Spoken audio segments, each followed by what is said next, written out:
শেখ মুজিবুর রহমান সাহেব তিনি বললেন 1970-এর জাতীয় নির্বাচনের সময় ইশতেহার ঘোষণা করলেন, নির্বাচনী ম্যানিফেস্টো দিলেন, বললেন নৌকা মার্কায় ভোট দাও, যদি আমরা ক্ষমতায় যেতে পারি, নৌকা যদি ক্ষমতায় যেতে পারে তাহলে এদেশে কোরআন সুন্নাহ বিরোধী কোনো আইন থাকবে না, কোরআন সুন্নাহ বিরোধী কোনো আইন থাকবে না। এই সর্বপ্রথম তিনি মেনে নিলেন যে এদেশে কোরআন সুন্নাহর বিরুদ্ধে কোনো আইন চলবে না। এই অঙ্গীকার করার পর এদেশের মানুষ গড়পড়তায় নৌকা মার্কায় মারল সিল, গড়পড়তায় মানুষ সবাই নৌকায় সিল মেরে বাক্স ভরে দিল। নির্বাচনে তিনি জিতে গেলেন। তিনি জিতলেন ঠিক, পশ্চিম পাকিস্তানের গাদ্দারেরা তারা বাংলাদেশের মুসলমানদের হাতে ক্ষমতা হস্তান্তর করলো না, বরং ক্ষমতা হস্তান্তর না করে 1971 সালের 25শে মার্চের ভয়াল রাতে তারা নিরস্ত্র বাঙালিদের উপর সশস্ত্র বর্বর হামলা চালালো। 26শে মার্চ বাংলার মানুষেরা তারা স্বাধীনতার যুদ্ধের জন্য ঝাঁপায়ে পড়লো। 9 মাসের রক্তক্ষয়ী মুক্তিযুদ্ধের মধ্য দিয়ে 1971-এর 16ই ডিসেম্বর বাংলাদেশ স্বাধীনতা অর্জন করলো। আরটি মিডিয়া সেন্টার, দেশ ও ইসলামের কথা বলে।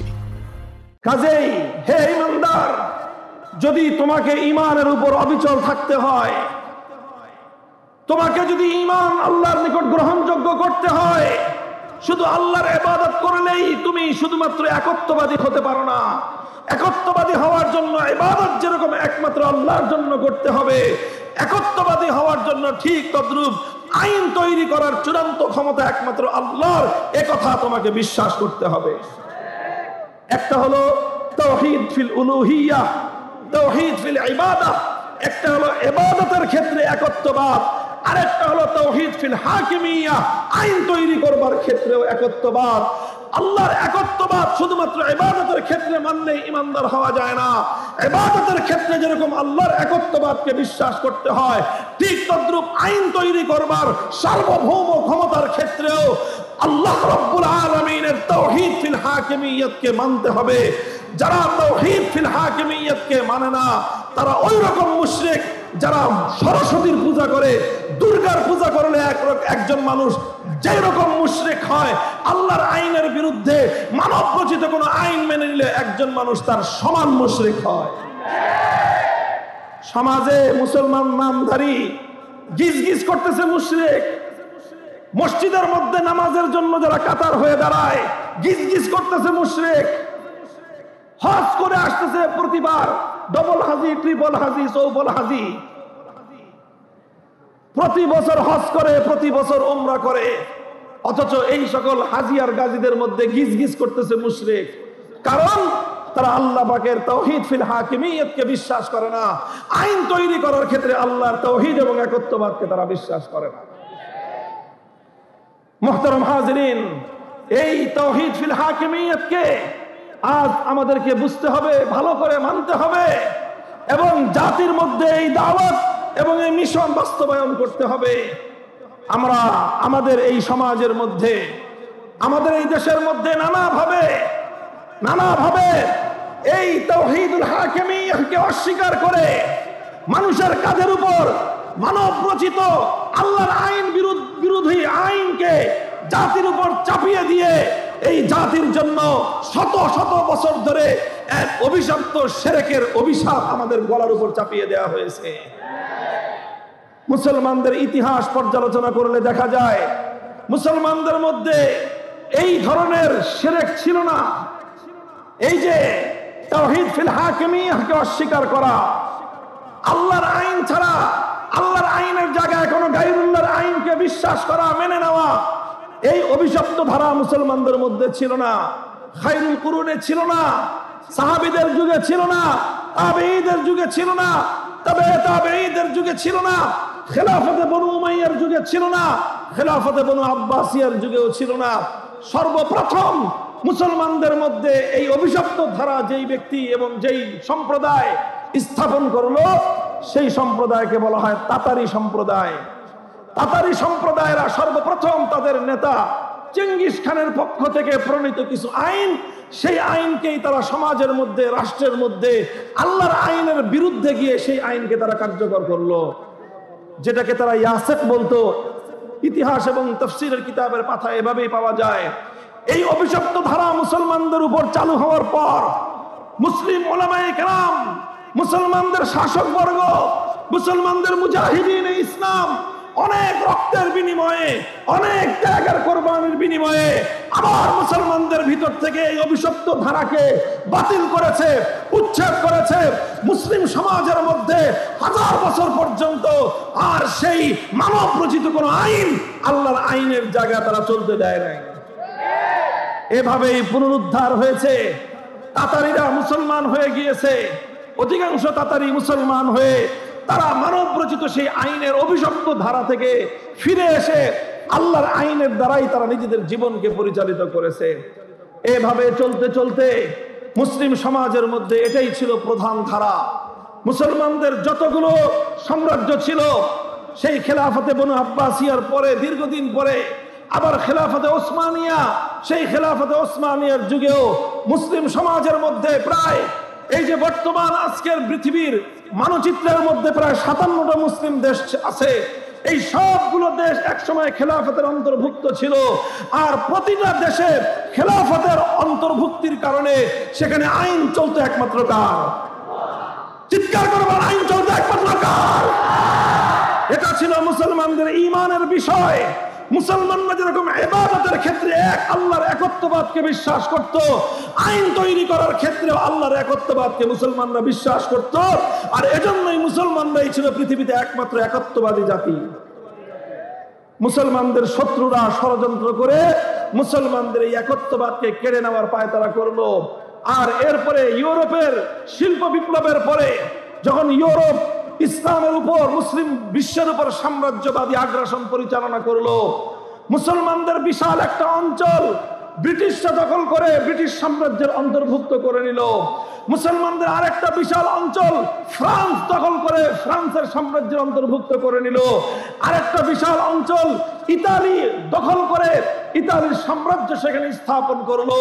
ইতালিয়ান সাম্রাজ্য, ফ্রান্সিসি সাম্রাজ্য আর এই ব্রিটিশ সাম্রাজ্য, তারা মুসলিম সমাজের মধ্যে সবচেয়ে ভয়ঙ্কর যেই কাজটা করলো সেই কাজ হলো মুসলিম সমাজ থেকে আইনের ক্ষেত্রে আল্লাহ পাকের একত্ববাদ, তাওহীদ ফিল হাকিমিয়্যতকে উৎখাত করে আল্লাহর আইনের জায়গায় তারা তাদের পক্ষ থেকে মানব রচিত আইন জাতির উপর, মুসলমানদের উপর চাপিয়ে দিল। এই যখন মুসলমানদের উপর যখন এই অভিশাপ চেপে বসলো, মুসলমানদের উপর যখন এই অভিশাপ চেপে বসলো, মুসলমানদের অভিভাবক আলেম সমাজ এক মুহূর্তের জন্য নীরব আর নিস্তব্ধ হয়ে যাননি। মুসলমানদের উপর এই অভিশাপ চেপে বসার সঙ্গে সঙ্গে পৃথিবীর প্রতিটি জনপদ থেকে মজলুম উলামায়ে কেরাম তাদের জীবনের মায়াকে ত্যাগ করে জানকে হাতের উপর নিয়ে এই তাওহীদ ফিল হাকিমিয়্যত, আল্লাহর একত্ববাদকে বাস্তবায়ন করার জন্য সাম্রাজ্যবাদের বিরুদ্ধে অসম লড়াই আর যুদ্ধ শুরু করে দিলেন। আমাদের এই পাক ভারত উপমহাদেশে সর্বপ্রথম শাহ আব্দুল আজিজ মুহাদ্দিস দেহলভী রহমতুল্লাহি আলাইহি তিনি বললেন যে আমার দেশ থেকে আল্লাহর আইনকে উৎখাত করে দিয়ে ব্রিটিশরা তাদের আইন বাস্তবায়ন করেছে, সুতরাং এই দেশে যত সংখ্যক মুসলমান থাকুক না কেন, যে দেশের আইন হয় গায়রুল্লাহর আইন, সেই দেশের শতকরা 100% মুসলমান থাকলেও সেই দেশটা মুসলমানদের দেশ এবং ইসলামী দেশ থাকে না, সেই দেশটা হয়ে যায় দারুল হরব। সেই দারুল হরবের ফতোয়া দিলেন এবং তিনি বললেন এই দারুল হরবকে আবার দারুল ইসলামে পরিণত করা, অর্থাৎ এই মুসলিম জনপদ থেকে গায়রুল্লাহর বিধান এবং গায়রুল্লাহর আইনকে উচ্ছেদ করে আবার আল্লাহর আইন বাস্তবায়ন করার জন্য জিহাদ করা মুসলমানদের জন্য ফরজ। এই ফতোয়ার পর শুরু হলো মুসলমানদের লড়াইয়ের প্রস্তুতি, জিহাদের প্রস্তুতি, যুদ্ধের প্রস্তুতি। অসম লড়াইয়ের প্রস্তুতি নিতে নিতে 1757 সালে ব্রিটিশরা আমাদের দেশে তাদের সাম্রাজ্যের থাবা বিস্তার করার পর আল্লাহর আইনকে উচ্ছেদ করে মানব রচিত আইনের দ্বারা যখন তারা আমাদেরকে শাসন করতে আরম্ভ করলো, 1757 সালের পর 1831 সালে সর্বপ্রথম সৈয়দ আহমদ শহীদ রহমতুল্লাহি আলাইহির নেতৃত্বে আল্লাহর জমিনে আল্লাহর আইন বাস্তবায়নের সেই ধারাকে আবার ফিরিয়ে আনার জন্য জিহাদ হলো, লড়াই হলো। লড়াই হলো বালাকোটের রণাঙ্গনে, জিহাদ হলো বালাকোটের জিহাদ। সেই জিহাদে আমাদের পূর্বপুরুষরা রক্ত দিলেন, জীবন দিলেন, শাহাদাত বরণ করলেন, কিন্তু আল্লাহর আইন বাস্তবায়ন করার চেষ্টা থেকে এক কদম তারা পিছপা হলেন না। 1831 সালের 5ই মে বালাকোটের রণাঙ্গনে রক্তস্নাত ইতিহাস প্রতিষ্ঠিত হয়েছিল শুধুমাত্র এজন্য যে আইন চলবে আল্লাহর জমিনে একমাত্র কার। ওনারা শাহাদাত বরণ করলেন, আন্দোলন পরাস্ত হলো, ওনারা থেমে গেলেন না, আবার নতুন করে প্রস্তুতি গ্রহণ করলেন।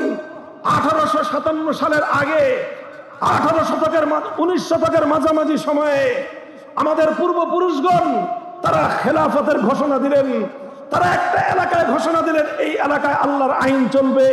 সেই এলাকাটাকে তারা খেলাফত ঘোষণা করে সেই খেলাফতের একটা রাজধানী দারুল মামলাকা ঘোষণা করলেন।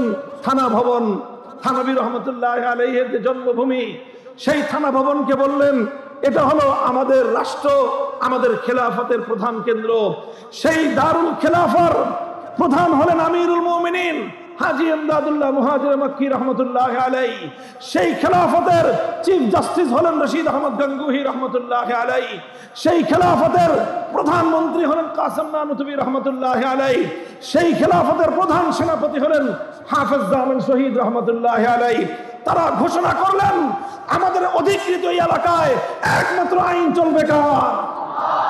আমরা ব্রিটিশের আইন মানি না, আল্লাহর আইনের জায়গায় কোনো গায়রুল্লাহর আইন আমরা মানি না। ওনারা ব্রিটিশের আইন অমান্য করার স্পষ্ট ঘোষণা দিয়ে দিলেন। শুরু হলো ব্রিটিশের সঙ্গে লড়াই, শুরু হলো যুদ্ধ, শুরু হলো আজাদির সংগ্রাম, শুরু হলো সশস্ত্র যুদ্ধ, স্বাধীনতার যুদ্ধ। 1857 সালে সামনের রণাঙ্গনে হলো জিহাদ। সেই জিহাদে মুসলিম রাষ্ট্রের, মুসলিম খেলাফতের প্রধান সেনাপতি হাফেজ জামান রহমতুল্লাহ আলাইহি শাহাদাত বরণ করলেন। মুসলমানদের অকাতরে রক্ত ঝরলো, হাজার হাজার আলেম সমাজকে ধরে ধরে ফাঁসি কাস্টে ঝুলানো হলো। ইতিম হলো আলেমদের সন্তান, বিধবা হলো আলেমদের স্ত্রীরা, কল খালি হলো আলেম সম্প্রদায়ের মায়েদের। তারা সব কিছু সহ্য করে নিলেন, বরদাস্ত করে নিলেন, কিন্তু আল্লাহর জমিনে গায়রুল্লাহর কোনো আইন তারা মেনে নেন নাই। ওনারা সশস্ত্র সংগ্রামে বিজয়ী হতে পারলেন না। ওনারা আবার নতুন করে শুরু করলেন। 1857 সালের 10 বছর পরে 1866 সালে দারুল উলুম দেওবন্দ প্রতিষ্ঠা করলেন আর ঘোষণা করলেন দেখতে দেখা যায় একটা শিক্ষা প্রতিষ্ঠান, কিন্তু দারুল উলুম দেওবন্দ এটা কোনো শুধু নিছক শিক্ষা প্রতিষ্ঠান নয়, বরং এই শিক্ষা প্রতিষ্ঠান থেকে আল্লাহর জমিনে আবার আল্লাহর দ্বীন, আল্লাহর আইন বাস্তবায়ন করার সংগ্রামী তৈরি করার কারখানা হিসেবে আমরা এটাকে শুরু করলাম যাত্রা। 1866 সালে যাত্রা শুরু হয়ে 90 বছর পর্যন্ত সংগ্রাম চললো, 80 বছর পর্যন্ত সংগ্রাম চললো। 80 বছরের সংগ্রামের পর 1947 সালে ইংরেজরা, ব্রিটিশরা এই দেশ ছেড়ে যাওয়ার জন্য তারা সম্মত হলো। তারা বলল আমরা এই দেশটা ছেড়ে যাব। যখন এই দেশটা ছেড়ে যাওয়ার জন্য তারা সম্মত হলো, রাজি হলো, তখন এই ভারতবর্ষে মূলত 2 সম্প্রদায়ের বসবাস ছিল। একটা সম্প্রদায় ছিল হিন্দু, অপর সম্প্রদায় ছিল মুসলিম। হিন্দুরা সংখ্যায় বেশি ছিল, মুসলমানরা সংখ্যায় তাদের চেয়ে তুলনামূলক কম ছিল। তখন মুসলমানরা চিন্তা করলো যদি আমরা হিন্দু আর মুসলিম মিলে আবার একত্রিত হই, তাহলে আমরা এখানে আল্লাহর আইন বাস্তবায়ন করতে গেলে, কোরআনের আইন বাস্তবায়ন করতে গেলে, শরীয়তের বিধান বাস্তবায়ন করতে গেলে হিন্দুরা এটার বিরুদ্ধাচরণ করতে পারে। সুতরাং আমরা হিন্দুদের সঙ্গে একসাথে থাকবো না, আমরা একটা আলাদা রাষ্ট্র চাই, আমরা একটা আলাদা ভূখণ্ড চাই। সেই ভূখণ্ডে আমরা মুসলমানরা আমরা আমাদের আল্লাহর আইন, আল্লাহর কোরআনের বিধান, ইসলামী শরীয়তের শাসন ব্যবস্থা বাস্তবায়ন করব। এটা নিয়ে সংগ্রাম শুরু হলো, আন্দোলন শুরু হলো। একদিকে হিন্দুস্তান ভারত, আর একদিকে হলো পাকিস্তান, যেই পাকিস্তানের মাটিতে বাস্তবায়ন হবে আল্লাহর কোরআন। মুহতারাম হাজিরিন, এই পাকিস্তান ভারতবর্ষে যেই সকল অঞ্চলগুলোতে মুসলমানদের সংখ্যাধিক্য ছিল তার বেশিরভাগ অঞ্চল ছিল সেই পাকিস্তানের, সেই আপনার পাঞ্জাব, খাইবার পখতুনখোয়া, এবং তাদের বেলুচিস্তান সহ অনেকগুলো এলাকায় সেখানে মুসলমানদের সংখ্যাধিক্য ছিল। আর তাদের থেকে অনেক দূরে বিচ্ছিন্ন এক এলাকায়, একটা প্রান্তিক এলাকায়, এই বঙ্গ অঞ্চলের অর্ধেকে পূর্ববঙ্গের এই অঞ্চলে এখানেও ছিল মুসলমানদের সংখ্যাধিক্য। তখন এই মুসলমানরা তারা অনেক ত্যাগ আর কোরবানি স্বীকার করার জন্য প্রস্তুত হলো। ইতিহাস বলে আল্লাহর জমিনে আল্লাহর আইনের দ্বারা শাসিত হওয়ার জন্য যেই সম্প্রদায়ের সবচেয়ে বেশি ত্যাগ আর কোরবানি রয়েছে, সেটা বেলুচিস্তানের মানুষ নয়, সেটা পাঞ্জাবের মানুষ নয়, সেটা খায়বার পাখতুনখোয়ার মানুষ নয়, সেটা সীমান্ত প্রদেশের মানুষ নয়, বরং আল্লাহর জমিনে আল্লাহর আইনের দ্বারা শাসন ব্যবস্থা কায়েম করার জন্য যারা সবচেয়ে বেশি ত্যাগ কোরবানির নজরানা পেশ করলো, সেই ভূখণ্ডের নাম, সেই সম্প্রদায়ের নাম হলো, ভূখণ্ডের নাম হলো পূর্ববঙ্গ, আর সেই সম্প্রদায়ের নাম হলো বাঙালি মুসলমান। আলহামদুলিল্লাহ, আমরা আমাদের পূর্বপুরুষদেরকে নিয়ে গৌরব করি, অহংকার করি। মীর নেসার আলী তিতুমীর রহমতুল্লাহ আলাইহি আল্লাহর জমিনে আল্লাহর আইন বাস্তবায়ন করার জন্য প্রতিরোধ সংগ্রাম করলেন। অস্ত্র নাই, শস্ত্র নাই, শক্তি নাই, বাঁশ দিয়ে কেল্লা নির্মাণ করলেন, বাঁশের লেঠের বানায়ে ইংরেজদের বিরুদ্ধে আল্লাহর বিধানকে বাস্তবায়ন করার জন্য যুদ্ধ করলেন, লড়াই করলেন। ইংরেজরা বন্দুক দিয়ে, তোপ কামান দিয়ে তিতুমীরের বাঁশের কেল্লা আগুন দিয়ে জ্বালিয়ে দিল। তিতুমীরের লাঠিয়ালদের বিরুদ্ধে বন্দুক নিয়ে তারা যুদ্ধ করলো। তিতুমীর এবং তার লাঠিয়াল বাহিনী শাহাদাত বরণ করলেন, রক্ত দিয়ে আল্লাহর জমিনকে রঞ্জিত করলেন। কিন্তু আল্লাহর আইনের জায়গায় গায়রুল্লাহর আইনের সামনে মাথা নত করলেন না। আমাদের এদেশের আরেকজন বিপ্লবী সংগ্রামী, স্বাধীনতার এক মহানায়কের নাম হাজী শরীয়তুল্লাহ রহমতুল্লাহ আলাইহি। হাজী শরীয়তুল্লাহর আন্দোলন ইতিহাস থেকে পড়ুন। তার আন্দোলনের নাম ছিল ফরায়েজি আন্দোলন। তিনি এক জামাত গঠন করলেন, সেই জামাতের নাম ছিল ফরায়েজি জামাত। ফরায়েজি মানে কি? ফরায়েজি মানে হলো আল্লাহর ফরজ বিধানগুলো বাস্তবায়ন করার আন্দোলন। তিনি আল্লাহর ফরজ বিধান বাস্তবায়ন করার জন্য আন্দোলন শুরু করলেন। সেই আন্দোলনে অসংখ্য মানুষ রক্ত দিল, জীবন দিল, শাহাদাত বরণ করলো। এই বাংলা জনপদের মুসলমানরা শত শত বছর পর্যন্ত আল্লাহর জমিনে আল্লাহর আইনের দ্বারা শাসিত হওয়ার জন্য ত্যাগ, কোরবানি আর শাহাদাতের অসংখ্য নজরানা পেশ করেছেন। এরপরে দেখেন, যখন 1947 সাল আসলো, এই ভারতবর্ষ স্বাধীন হবে। ভারতবর্ষ স্বাধীন হওয়ার সময় এই বাংলার মুসলমানদের সামনে দুটো অপশন ছিল, দুটো সুযোগ ছিল। একটা হলো নিজেদের পার্শ্ববর্তী বিশাল ভারতের সঙ্গে একত্রিত হয়ে বিশাল একটা সাম্রাজ্য এবং বিশাল একটা দেশের নাগরিক হওয়া, অনেক বড় দেশের নাগরিক হওয়া। আরেকটা অপশন ছিল, না, এত বড় দেশের নাগরিক নয়, এত ফ্যাসিলিটি আর এত সুযোগ সুবিধা নয়, নিকটবর্তী বিশাল অঞ্চলের হিন্দুদের সঙ্গে নয়, বরং 7 সমুদ্র 13 নদীর ওপারের মুসলমানদের সঙ্গে সংঘবদ্ধ হয়ে আমরা ভূখণ্ড ছোট পেতে পারি, কিন্তু আমরা এমন একটা ভূখণ্ড চাই যেই ভূখণ্ডে আইন হবে কার? জোরে বলেন, সেই ভূখণ্ডে আইন হবে কার?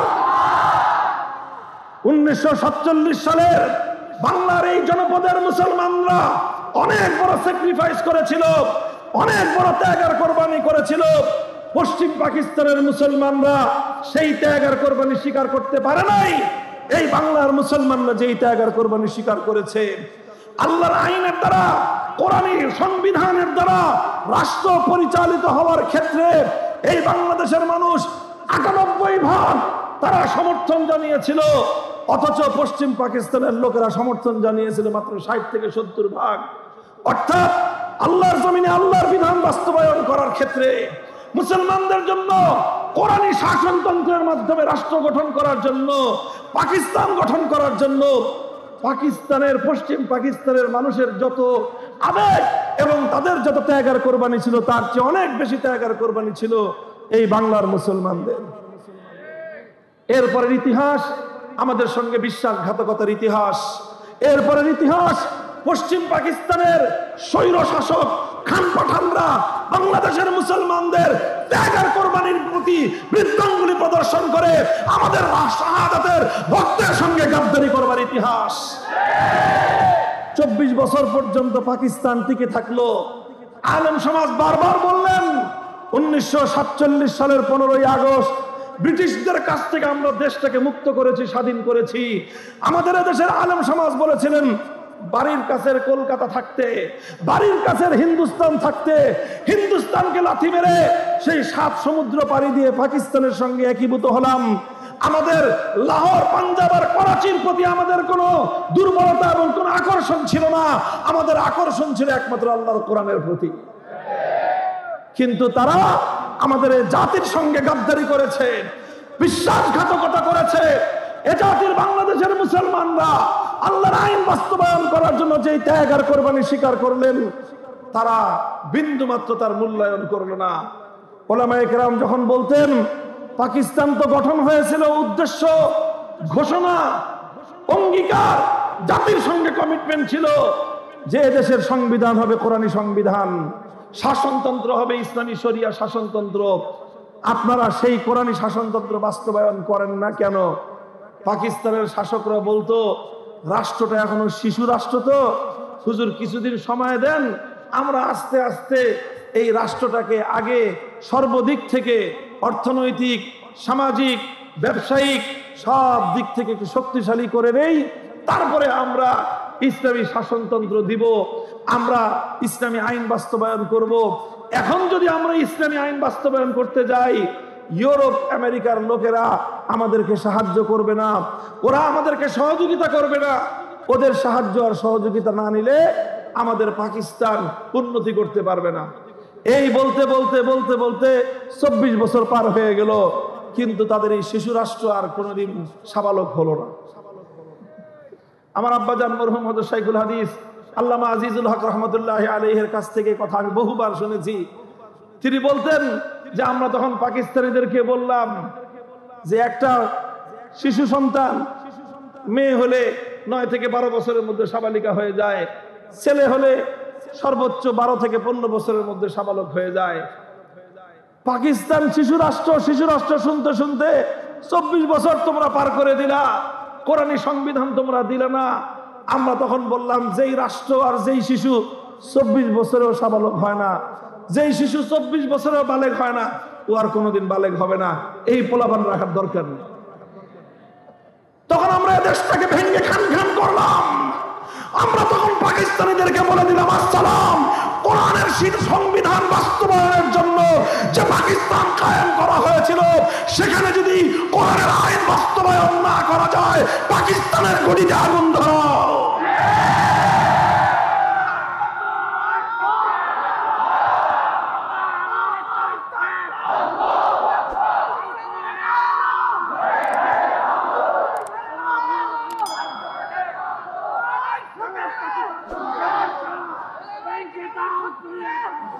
মুহতারাম হাজিরিন, এই যখন পাকিস্তানিদের সঙ্গে আলেম সমাজের দ্বিধাদ্বন্দ্ব, আলেম সমাজের যখন এটা নিয়ে তাদের সঙ্গে দ্বন্দ্ব আর লড়াই চলছে, আলেমরা বলতেছে যে উদ্দেশ্যে, যে অঙ্গীকার করে মুসলমানদের জন্য আলাদা ভূখণ্ড নেওয়া হয়েছিল, সে অঙ্গীকার তোমরা বাস্তবায়ন করো, আমরা কোরআনের সংবিধান চাই। তারা বলতে থাকলো শিশু রাষ্ট্র, শিশু রাষ্ট্র, শিশু রাষ্ট্র। এই কথা যখন চূড়ান্ত পর্যায়ে চলে গেল, 1970 সালে একটা জাতীয় নির্বাচন আসলো। সেই জাতীয় নির্বাচনের সময় প্রথম এই এক রাজনৈতিক কৌশল নিল তখনকার এই বাংলাদেশের একজন নেতা শেখ মুজিবুর রহমান সাহেব। তিনি বললেন 1970-এর জাতীয় নির্বাচনের সময় ইশতেহার ঘোষণা করলেন, নির্বাচনী ম্যানিফেস্টো দিলেন, বললেন নৌকা মার্কায় ভোট দাও, যদি আমরা ক্ষমতায় যেতে পারি, নৌকা যদি ক্ষমতায় যেতে পারে, তাহলে এদেশে কোরআন সুন্নাহ বিরোধী কোনো আইন থাকবে না, কোরআন সুন্নাহ বিরোধী কোনো আইন থাকবে না। এই সর্বপ্রথম তিনি মেনে নিলেন যে এদেশে কোরআন সুন্নাহর বিরুদ্ধে কোনো আইন চলবে না। এই অঙ্গীকার করার পর এদেশের মানুষ গড় পড়তায় নৌকা মার্কায় মারল সিল, গড় পড়তায় মানুষ সবাই নৌকায় সিল মেরে বাক্স ভরে দিল। নির্বাচনে তিনি জিতে গেলেন। তিনি জিতলেন ঠিক, পশ্চিম পাকিস্তানের গাদ্দারেরা তারা বাংলাদেশের মুসলমানদের হাতে ক্ষমতা হস্তান্তর করলো না। বরং ক্ষমতা হস্তান্তর না করে 1971 সালের 25শে মার্চের ভয়াল রাতে তারা নিরস্ত্র বাঙালিদের উপর সশস্ত্র বর্বর হামলা চালালো। 26শে মার্চ বাংলার মানুষেরা তারা স্বাধীনতার যুদ্ধের জন্য ঝাঁপায়ে পড়লো। 9 মাসের রক্তক্ষয়ী মুক্তিযুদ্ধের মধ্য দিয়ে 1971-এর 16ই ডিসেম্বর বাংলাদেশ স্বাধীনতা অর্জন করলো।